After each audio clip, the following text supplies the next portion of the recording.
Good. So, ladies and gentlemen, welcome to another week here at the RGM podcast. Welcome. This podcast, ladies and gentlemen, if you're new to the show, if you're a Ventrelles fan and you're tuning in for the first time, we are the music industry podcast, and what we try and do is share stories from the music industry at grassroots level and beyond, and find interesting people to speak to and share their stories with everybody here at the RGM podcast. So today's, ladies and gentlemen, we've got Denton lad. Denton. Oh, that's the only reason why I mention it. Phil, hey up.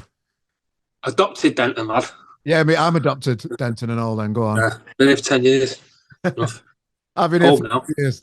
It's old Denton, isn't it? It's not too bad. Yeah.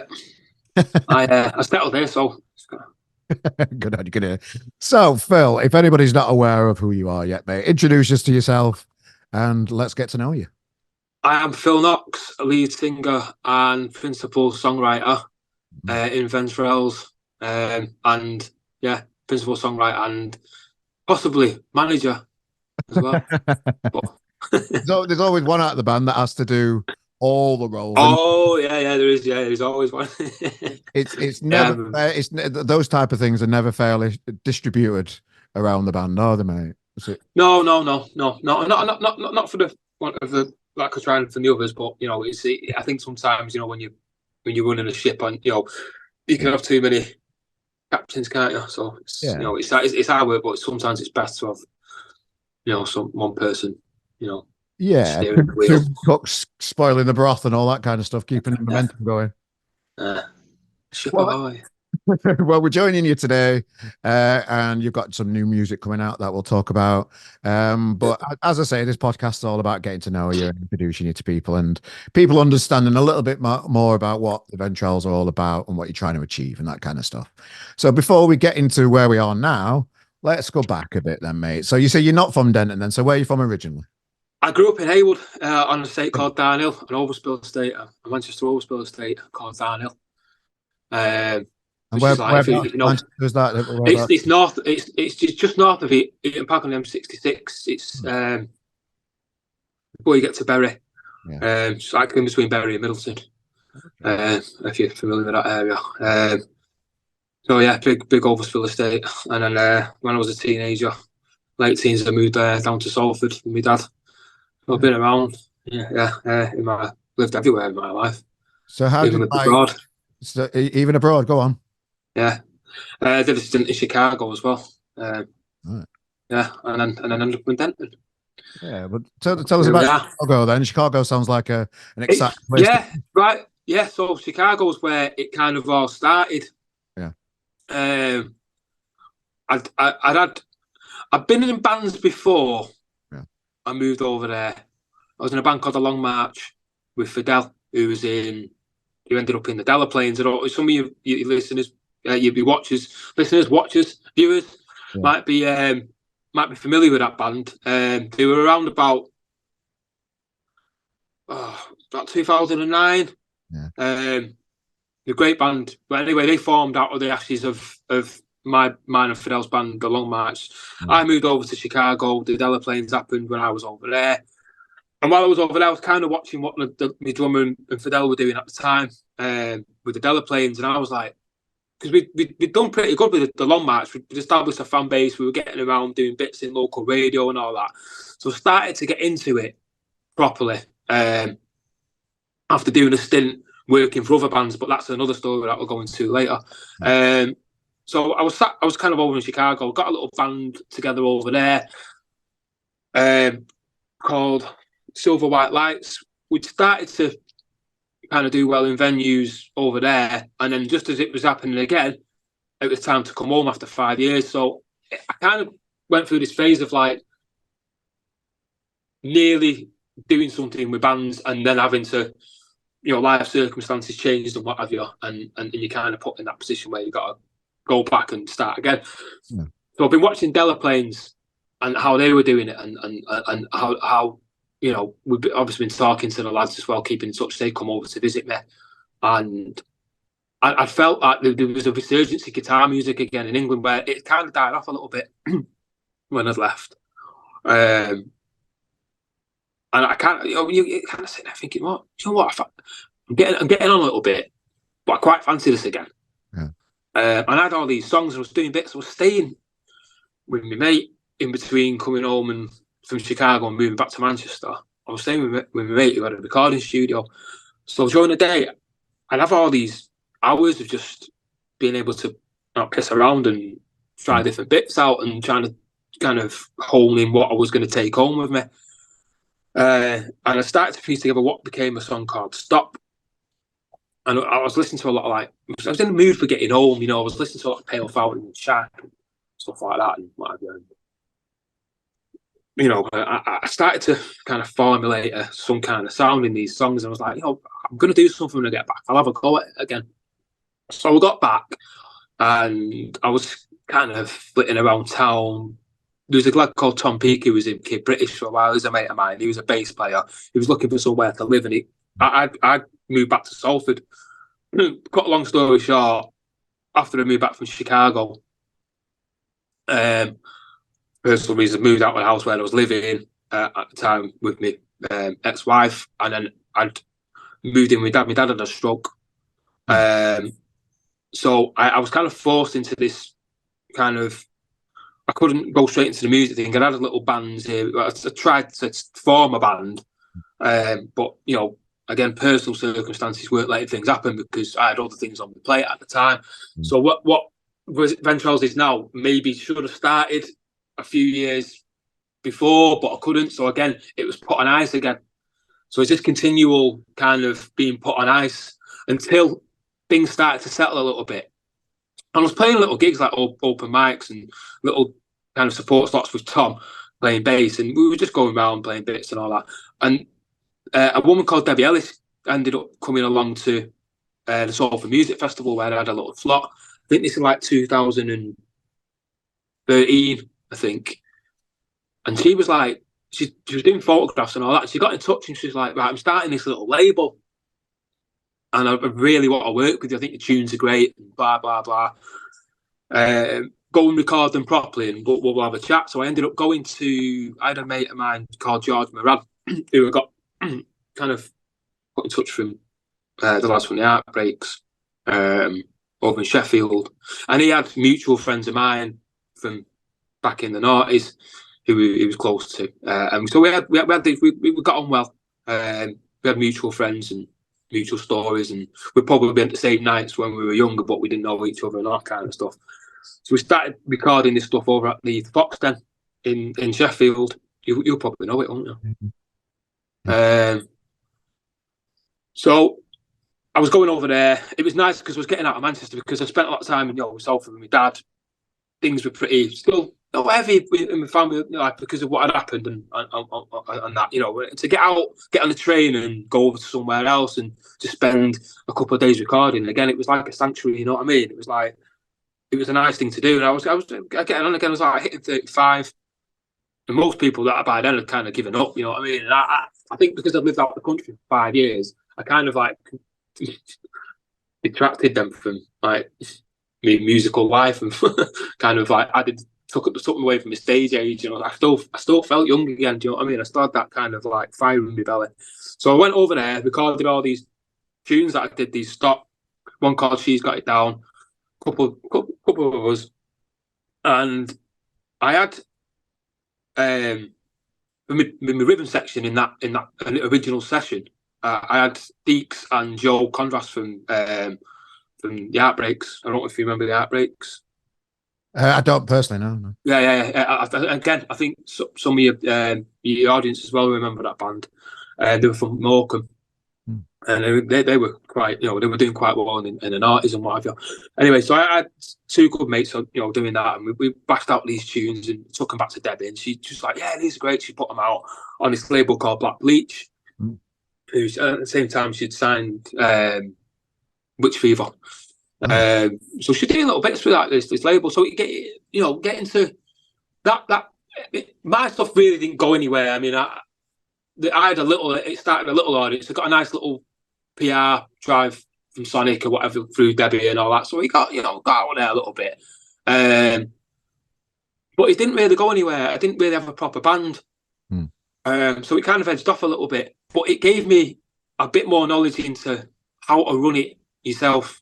And I learned a lot. Debbie, bless her, a good mate of mine.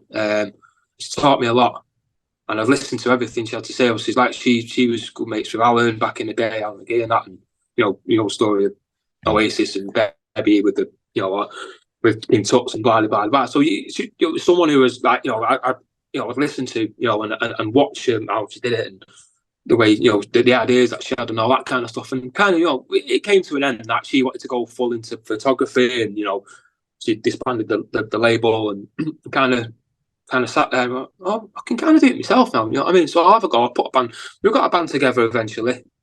My old band from when I was really, really young, a lad who used to jump for us called Gilo from Middleton, and Winnie, a bass player that I knew. Their band was splitting up, so I kind of poached them. I mean, I met this kid called Connor, a Haywood lad, who's a lot younger than me. But yeah, he was up for playing. He did some of the tracks. So that was it, that we ended up as we are now. And that was about 4 years ago. So wow. Yeah, sorry for the long-winded introduction, but that's kind of like, there's no other way of telling the story. That's a lot to fit into 4 years, isn't it? What did you mind me asking? Yeah. What was the reason for going out to Chicago in the first place? Was it?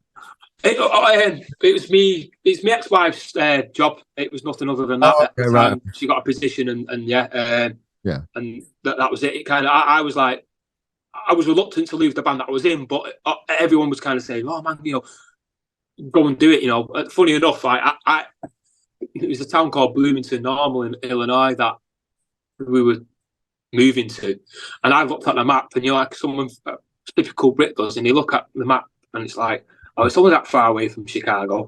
Oh, yeah. And you wake up there, and it's about 24 hours to get from away. You know what I mean? You're in the middle of nowhere, man. But anyway, we ended up moving to the city like after a year. So that's when it really, that to me was a big part of my musical life. That moving to Chicago, moving to the city, meeting a lot of other like-minded people, but coming at it from a different angle. Do you know what I mean? Yeah. How old were you when you went to Chicago? Just for the timeline a little bit, how old were you when you went to Chicago and you were there for 5 years, you say? I turned 30 when I was there, so okay. I was 20. I was 28, just going 28 or 29, yeah. 29 when I moved to Chicago, 28, yeah, so 28. So it was at that time when, I was ready for the bargain bin already, and anything. Fair enough. And how did the local Chicago people take to this little Manc lad that's in the scene? Oh no, it was great because it was really good. It was nice to, the things with the Americans and the British, they love the British and all that, but there was this. So, yeah, I had a couple of jobs, and one of them was working in Target on the back room doing the warehouse work, and on some occasions when they were short of staff at the front, they'd call up the back room staff to go and work on the tills. So I was putting some things through for this woman. She's like, "Hey, what's your name, Philip?" She looks at me because she was like, what part of Russia are you from? And I thought she said Rusholme.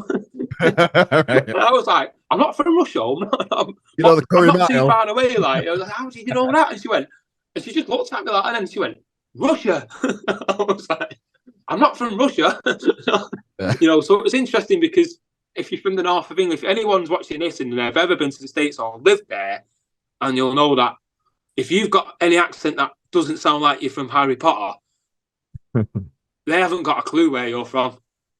I've been before. Scottish, Irish, they thought I were Australian when I was there. Yeah. Well, I got not so much Australian, but Scottish. I got quite a lot, and Irish, which is families are kind of from all Celtic, so they weren't far off. But yeah. I spoke to someone, it's one of them, innit? They don't have a clue really. But I got a lot of strange looks. A high percentage of the Americans have never had a passport and left America, so they're completely oblivious to what it's like out of their country. Innit? It is quite naive of that country in a way, innit? The biggest economic power in the world is is quite insular, and they don't know what the rest of the world's like. It's a strange thing, that, isn't it? But it's that big, though, isn't it?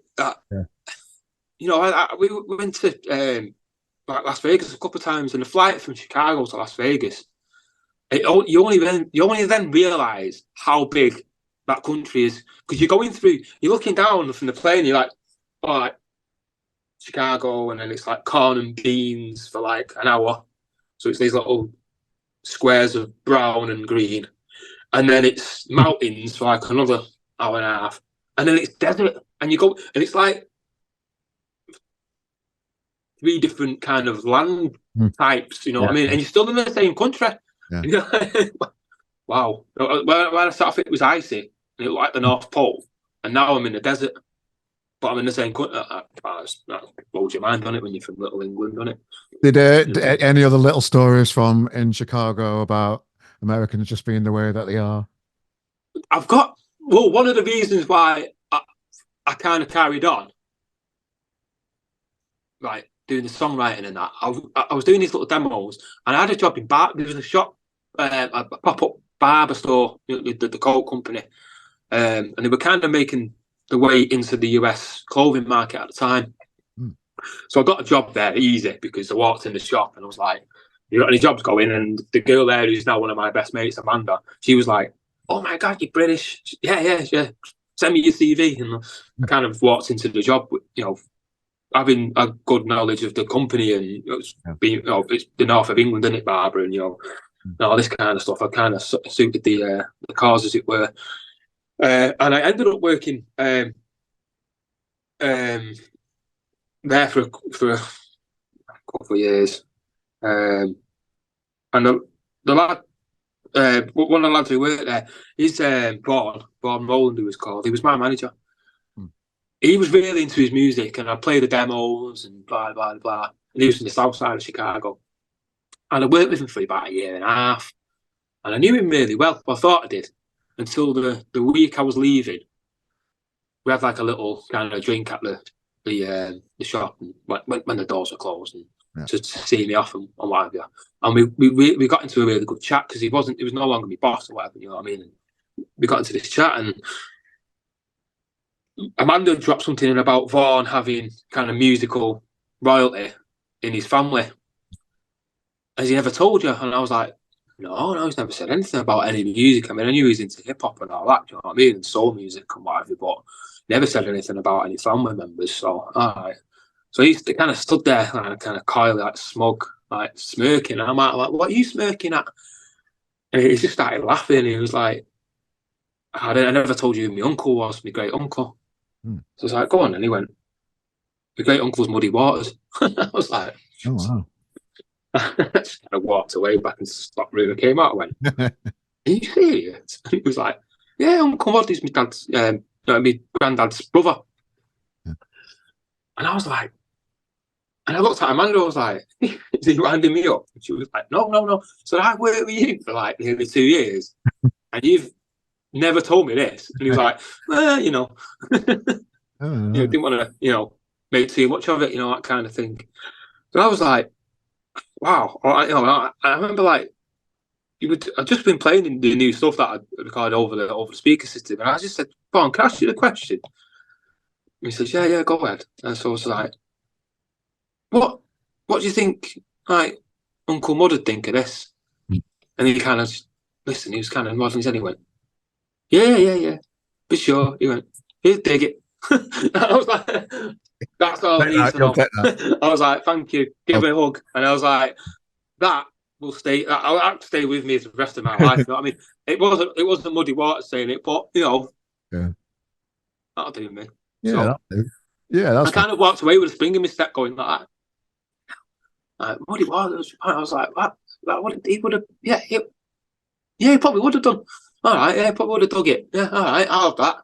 So off I went home with this little spring in my step again, and off we go. So I do, when I think of like Chicago music, having never been to Chicago, but this is just what I've got in my head. It feels like it's hip hop and jazz.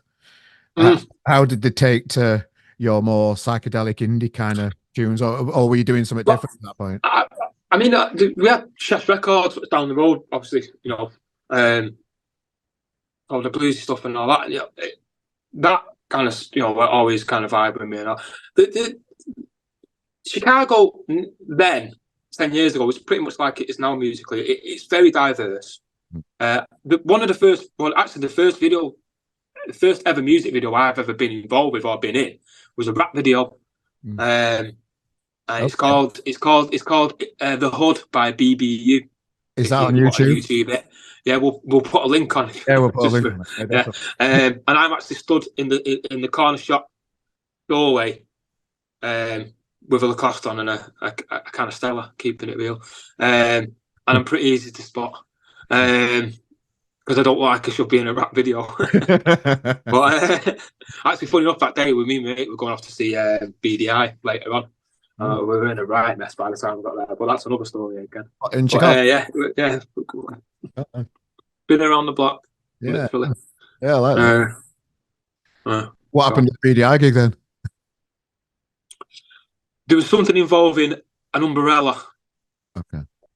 Of my friend Umar's, he brought in an umbrella. It was pissing down later on, and to the bemusement of the band on stage, this umbrella started to make its way around the auditorium. It was the Metro in Chicago.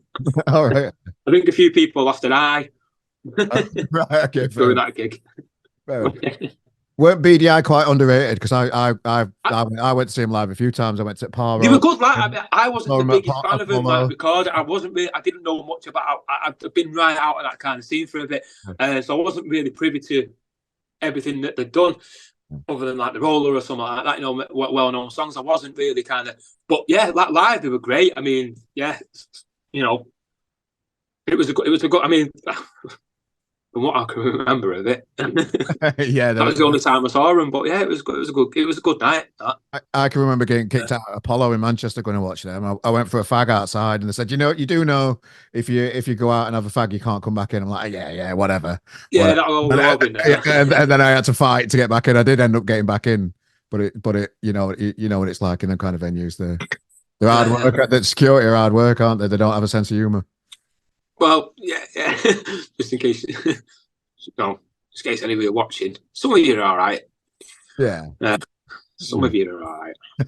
Fair enough. But yeah, we've all been there, haven't we? We've all been. Oh, definitely. So back from Chicago, then back in Manchester, the urge comes back to you. You know, you want to. You feel like you've.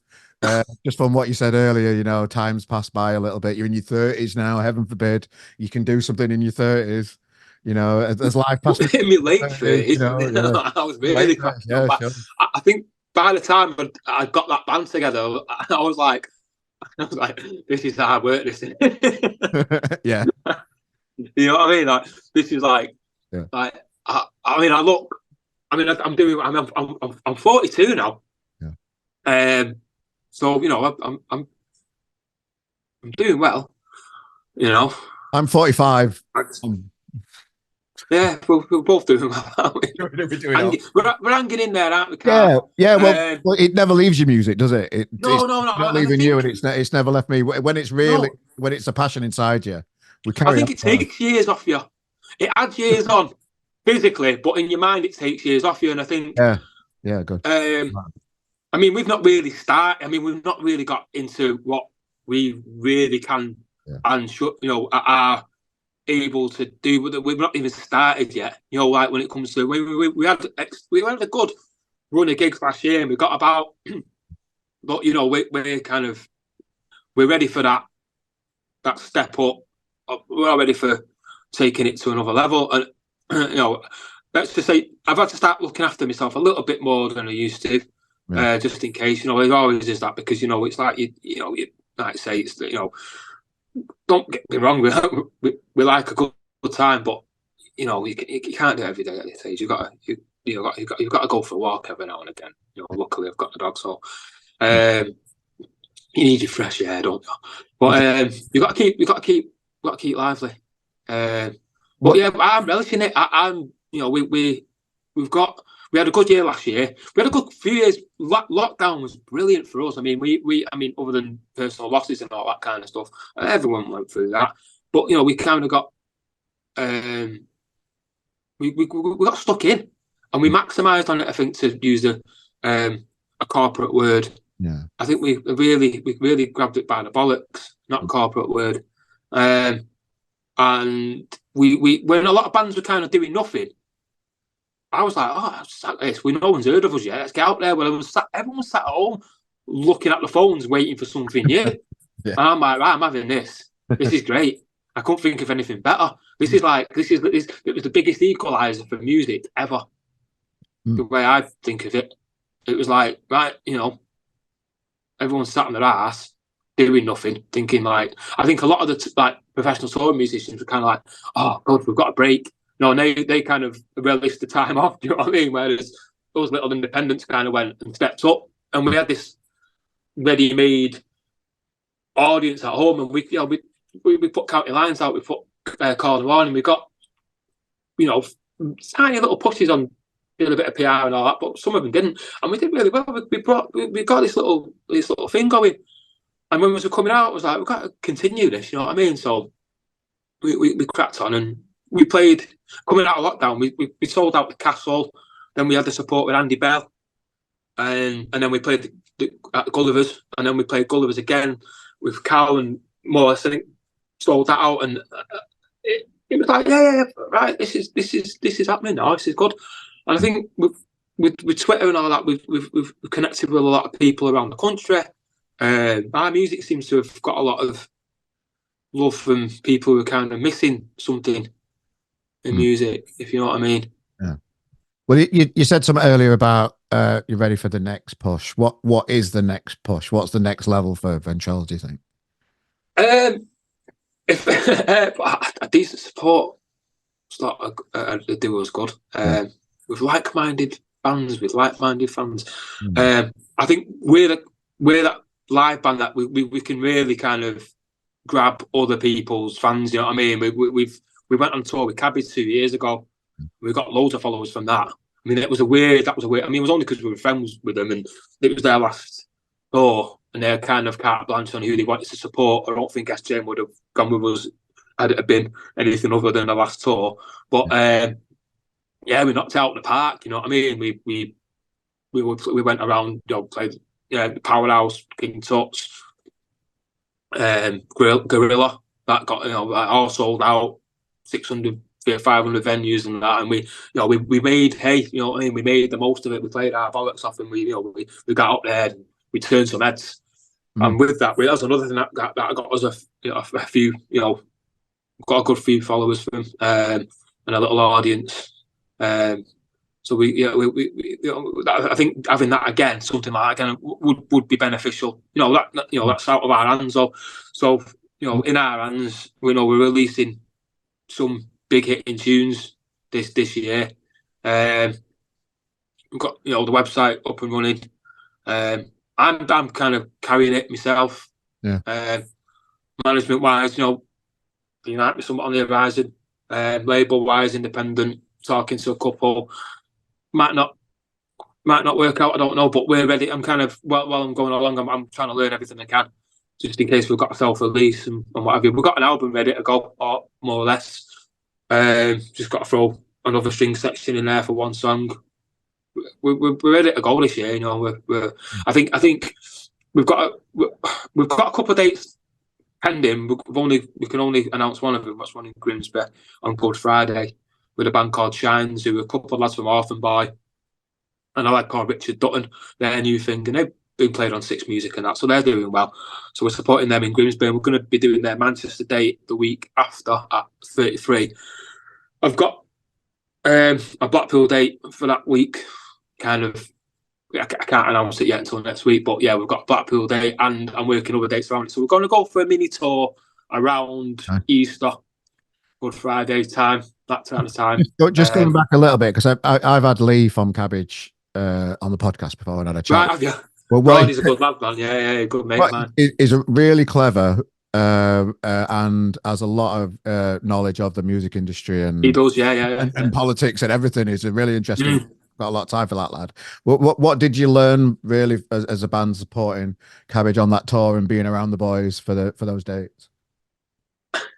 I didn't learn much that I didn't know, because I've always been, again, like I say, privy to the workings of the industry in a way, because of a past life of mine. But for the other lads, it was definitely an education, and definitely it was good for them, because everything that I've been talking about, it kind of said, look, this is how it works. This is how it happens. It's it's hard work. Yeah. It's a graft. But if you work hard, like, because they are they were a unit. Yeah. They all had the things they did in the band outside of the music side of it. They worked together, and sometimes didn't. Bless them. But when they were on form, they had it down. They had it sussed, especially Owen as well. Owen's a bit of a muse of mine. I've done work with him, like labouring and stuff. So it's always, I'd always listen to his stories, and I'd listen to him intently about things he said, and I took a lot. I've learned, I've possibly learned a lot more outside the tour. Inside the tour, yeah, I met people. Yeah. Other than that, I kind of knew how it all works. But yeah, it was good for the band, because they didn't have the experience that I had. Yeah. Within the kind of the inner echelons of the music industry, because I years and years ago, in a past life, in a galaxy far, far away, I fancied myself getting into music management. This is going back to 2004. I'd had enough with music when I was 22 or whatever, 23. You laugh about it now, I think. What was you thinking? And I started getting pally with a band called, not pally, but I'd seen a band called The Long March. Not The Long March, the Long Cut, who were on Delta Sonic. And I was invited by their tour manager, because I was on a chat saying, I want to get into this, I want to get into that. And he said, come down to the Night and Day.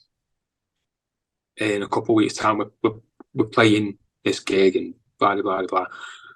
So I went down. I got there early, because I lived in town back then, and around in Salford, near town. And I just nip in town. I was always in town at that age. You could do it at that age, And I'd get down early, have a pint, sit at the bar, just in case Johnny Marr was in there or something, or whatever. And I'd sit, kind of take my place at the bar, chat to Jan and the staff, and I knew everyone in the venues, and I was kind of home for home. And I got in there early, and there was this band setting up, Scousers, or thereabouts. A couple of them were, a couple from the Wirral. And they got on stage and they started doing the sound check, and I was like, you're like, whoa, this is mint. Like, this is really, really, I've not heard anything. Like, the girl sounded like Grace Slick, and they were like edgy. Guitarist had this mad kind of Link Ray thing going on. And I was like, these have got to know the choral.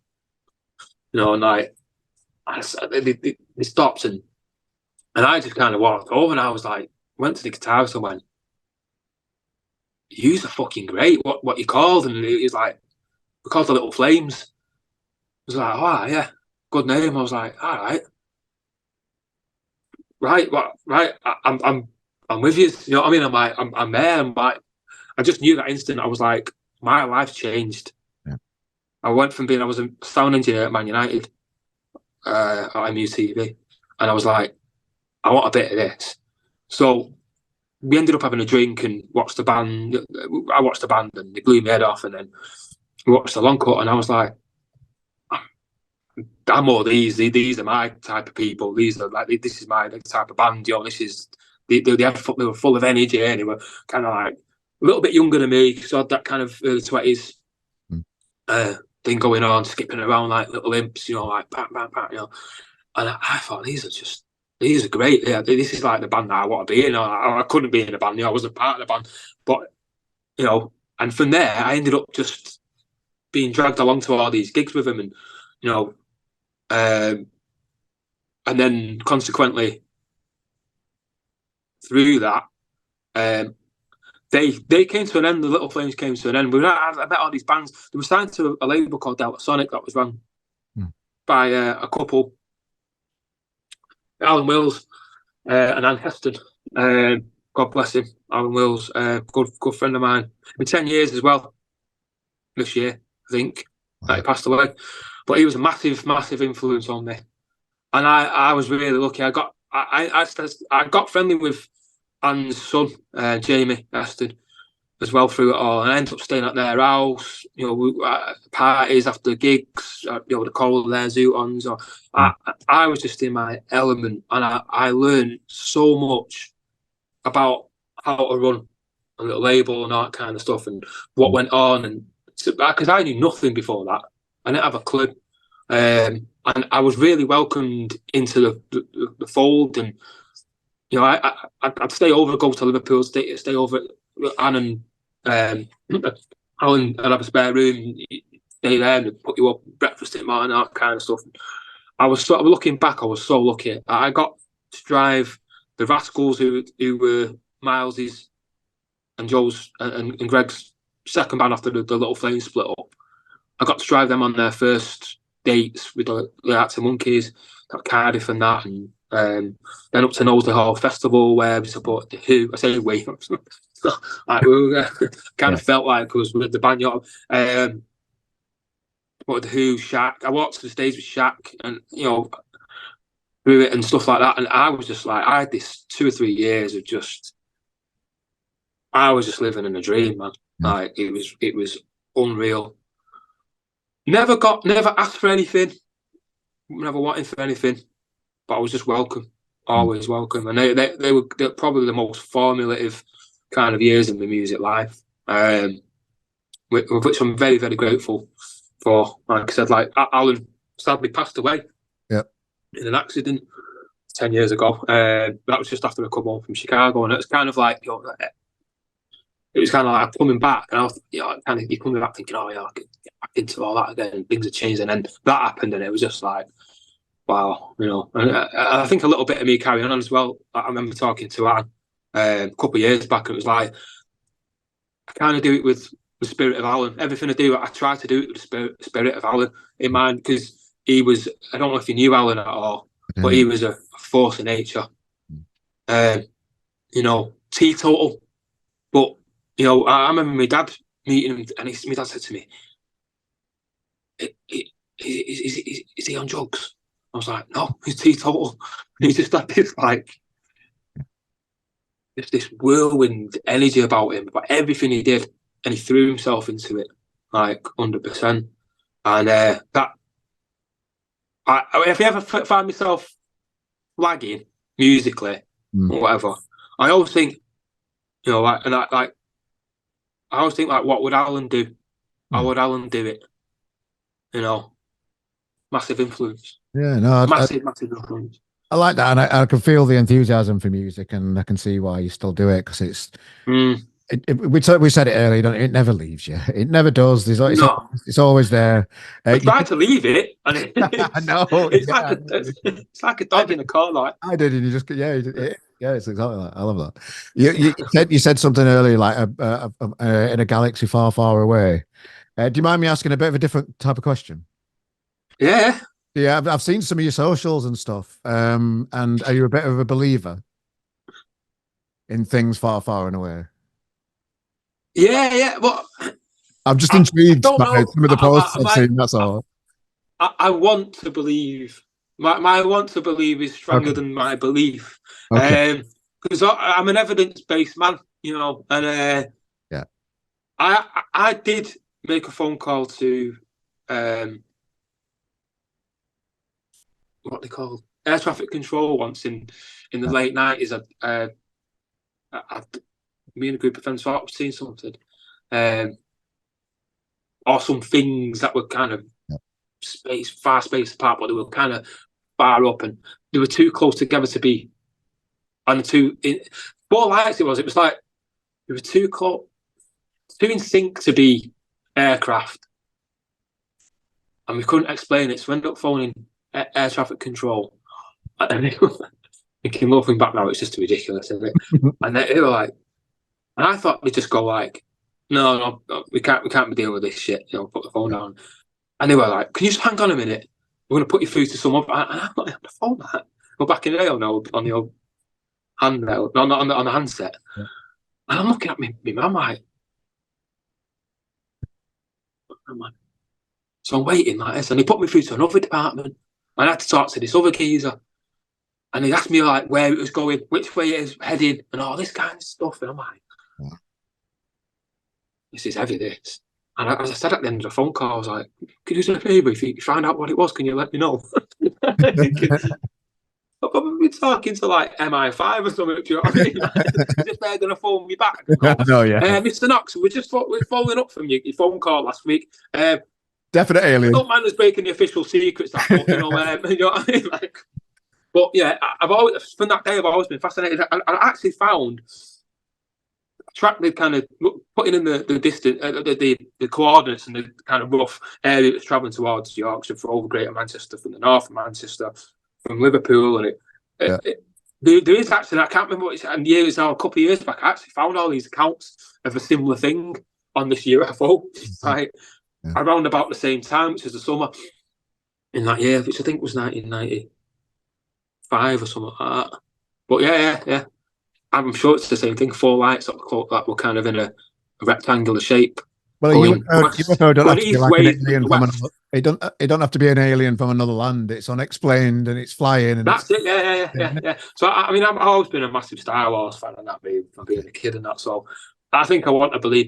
I think, well, as far as life on other planets, near to us, if anything, it would be something like, it would be molecular or kind of small life, maybe bacterial. We'll probably end up finding, or it wouldn't surprise me. But even that would have massive consequences, wouldn't it, for a lot of things? But but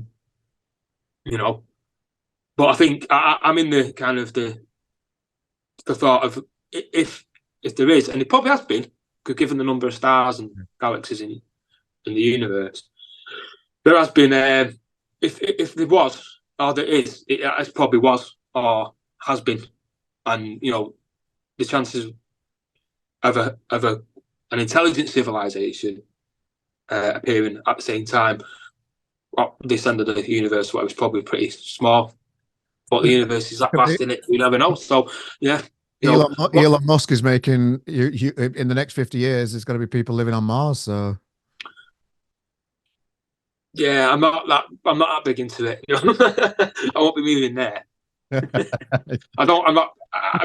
couldn't imagine out worse. I'm all right in Denver. I couldn't imagine that. I couldn't imagine the journey. I bet it's a fucking ball ache going to Mars. Well, not just the journey. I mean, if you think like getting through security at Manchester Airport and how long it takes you to get through all that rigmarole, then imagine how long it's going like isolation for about 6 months on the way back. You can't be asked for that. You know what I mean? I mean, realistically, you know what I mean? Like, you'd have to spend a lot of time before it and after it. So, But yeah, I'm always looking towards the stars, Carl. I'm always out there in the back. Yeah, I'm happy to see the International Space Station going past. But I'm always like, I did look out for that last time, and I looked on my back garden from Denton, and I could see the fucking thing proper flying across. I did that once. It is amazing to see. There's humans on that thing flying above us. Yeah, it blows your mind, doesn't it? Really. I think in another life, I think we could all have been an astronaut. Yeah, we all live in this strange world. Anyway, back to the tune. So you've got a new single coming out, Acid Flowers coming out as well, mate. Yeah. That's back onto the music. From astronaut to psychonaut. There you go. In one step. Yeah. That's probably as far as space travel goes. That's probably my kind of thing. Right. So